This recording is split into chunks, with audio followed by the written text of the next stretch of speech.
Monsoon को लेकर क्या है आईएमडी का ताजा अनुमान? इस हफ्ते क्या रही विदेशी मुद्रा भंडार का हाल, क्या रहा टीडीएस और टीसीएस को लेकर क्या है सरकार की प्लानिंग, और भारत को लेकर कैसा है वर्ल्ड इकोनॉमिक फोरम का नजरिया। आज हम बात करेंगे ऐसी ही कुछ जरूरी खबरों की, महत्वपूर्ण खबरों की, उन खबरों की जो डालते हैं आपकी जेब और जिंदगी पर असर। तो चलिए शुरू करते हैं आज का मनी टाइम। नमस्कार, मैं हूं वरुण और आप देख रहे हैं मनी 9 का प्राइम टाइम बुलेटिन यानी मनी टाइम। भारतीय मौसम विज्ञान विभाग ने मानसून के पूर्वानुमान का नया अपडेट जारी किया है। आईएमडी ने कहा है कि इस साल मानसून थोड़ी देर से केरल पहुंचेगा और मानसून की शुरुआत 4 जून से होगी और यह सामान्य रहेगा। मौसम विभाग ने यह भी कहा कि इस साल जून में सामान्य से कम बारिश होगी। वहीं उसने जुलाई के बारे में अभी इस अपडेट में कुछ नहीं कहा। मौसम विभाग ने कहा कि वो जुलाई का अनुमान जून के अंत में जारी करेगा। मौसम विभाग भी बदलते मौसम को समझ नहीं पा रहा है, इसलिए उसने पूर्वानुमान जताने के तरीके में बदलाव किया है। मौसम विभाग अब लंबी अवधि के बजाय छोटी छोटी अवधि के लिए पूर्वानुमान जारी कर रहा है। मानसून के सामान्य रहने की उम्मीद में आज शेयर बाजारों में भी तेजी देखी गई। देश का विदेशी मुद्रा भंडार 19 मई को समाप्त सप्ताह में 6 अरब डॉलर घटकर 593 अरब डॉलर रह गया और इससे पहले लगातार 2 सप्ताह तक विदेशी मुद्रा भंडार में उछाल आया था। वैश्विक घटनाओं के कारण उत्पन्न दबावों के बीच केंद्रीय बैंक के रुपए के बचाव के लिए मुद्रा भंडार के उपयोग से इसमें गिरावट आई है। अक्टूबर 2021 में देश का विदेशी मुद्रा भंडार 645 अरब डॉलर के रिकॉर्ड स्तर पर था। सरकार किसी व्यक्ति की आय के स्रोत पर की गई कर कटौती यानी टीडीएस को उसके भुगतान के लिए स्रोत पर कर संग्रह यानी टीसीएस से जोड़ने की तैयारी कर रही है। आमतौर पर टीसीएस किसी विक्रेता की तरफ से सामान या सेवा की बिक्री के समय वसूला जाने वाला कर होता है, वहीं टीडीएस सरकार की तरफ से लगाया जाने वाला कर है। सरकार टीसीएस को टीडीएस से इस तरह जोड़ने की कोशिश में है कि अगर टीसीएस दिया है तो वो कम टीडीएस के रूप में नजर आए। इस कवायद का मकसद व्यक्तिगत करदाताओं के पास पर्याप्त नकदी उपलब्धता सुनिश्चित करना है।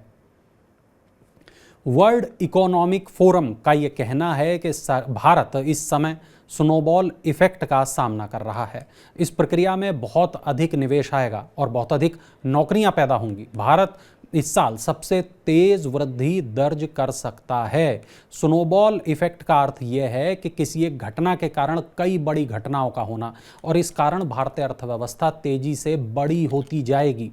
वर्ल्ड इकोनॉमिक फोरम ने यह भी कहा कि भारत में हुए सुधारों से लाल फीताशाही कम हुई है, निवेश के लिए बेहतर माहौल बना है और डिजिटल क्रांति भी तेजी से जारी है। अमेरिका में महंगाई फिर से सिर उठाने लगी है। अप्रैल में पर्सनल कंजप्शन एक्सपेंडिचर इंडेक्स सालाना आधार पर बढ़कर 4.4% हो गया, जो एक महीने पहले मार्च में 4.2% था।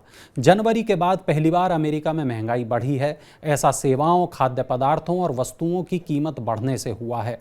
यूएस फेडरल रिजर्व ने महंगाई को 2% के स्तर पर लाने का लक्ष्य रखा है।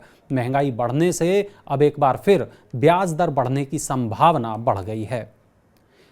सरकार ने आयात निर्यात कोड धारक को एक वित्त वर्ष में 10 करोड़ रुपए की ब्याज अनुदान सीमा तय कर दी है। डीजीएफटी ने कहा है कि किसी वित्त वर्ष में एक आईईसी धारक को अधिकतम 10 करोड़ रुपए की शुद्ध अनुदान राशि दी जाएगी। चालू वित्त वर्ष के लिए एक आईईसी को 1 अप्रैल से किए गए सारे भुगतान की गणना की जाएगी। रिजर्व बैंक ने मार्च 2022 में एमएसएमई निर्यातकों के लिए निर्यात के पहले और बाद में रुपए में क्रेडिट की ब्याज समता मूलक योजना को मार्च 2024 तक बढ़ा दिया था। कमजोर वैश्विक रुख के बीच दिल्ली में शुक्रवार को सोने का भाव 160 रुपए की गिरावट के साथ 60,080 रुपए प्रति 10 ग्राम रह गया।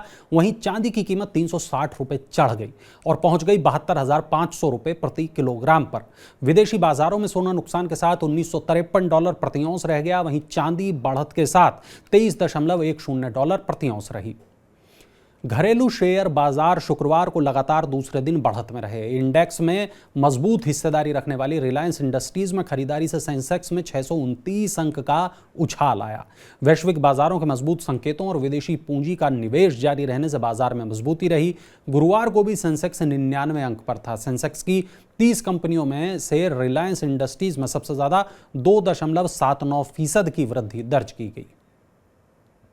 एनसीएलटी ने जी एंटरटेनमेंट और सोनी पिक्चर्स के विलय को दी गई मंजूरी पर पुनर्विचार के निर्देश संबंधी एनसीएलटी के आदेश को निरस्त कर दिया है। एनसीएलटी ने पहले बीएसई और एनएसई को निर्देश दिया था कि वो इस विलय सौदे को मंजूरी देने के अपने फैसले पर पुनर्विचार करें।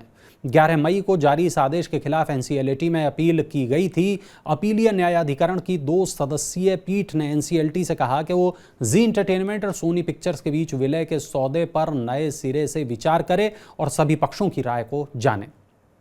अगर आप अपने बैंक खाते में 2000 रुपए के नोट बड़ी संख्या में जमा करा रहे हैं तो आपके घर इनकम टैक्स डिपार्टमेंट वाले पूछताछ के लिए आ सकते हैं। जी हां, क्योंकि सभी बैंकों को निर्देश दिया गया है कि वो बड़ी मात्रा में 2000 रुपए के नोट जमा करने वालों की जानकारी इनकम टैक्स विभाग को दें। बचत खाते में 10 लाख रुपए से अधिक और करंट अकाउंट में 50 लाख रुपए से अधिक के लेन देन की जानकारी बैंकों को इनकम टैक्स डिपार्टमेंट को देना अनिवार्य है। ग्लोबल ब्रोकरेज फर्म जेफरीज के क्रिस वुड का कहना है कि अगले 5 साल में सेंसेक्स 1 लाख का स्तर छू सकता है। वुड का कहना है कि भारतीय शेयर बाजार की ईपीएस ग्रोथ 15% रहेगी। वुड ने कहा कि अगर आरबीआई ब्याज दरों में वृद्धि को रोक देता है तो भारतीय कंपनियों के स्टॉक की वैल्यूएशन घटने की संभावना कम है। तो ये थी आज की तमाम बड़ी खबरें। ये खबरें क्या असर डालती हैं आपके जीवन पर, कमेंट सेक्शन में ज़रूर बताएं। अगर आप पर्सनल फाइनेंस से जुड़े किसी खास मुद्दे पर कोई खास जानकारी चाहते हैं तो वो भी कमेंट सेक्शन में बताएं। उम्मीद है आपने Money9 के ऐप को डाउनलोड कर लिया होगा और आप Money9 की वेबसाइट से जुड़ चुके होंगे। अगर नहीं तो फ़ौरन ही Money9 के ऐप को डाउनलोड कर लीजिए और Money9 की वेबसाइट को भी खोल कर देखिए। कैसी लगी बताइए कमेंट सेक्शन में। और फिलहाल मुझे दीजिए इजाज़त।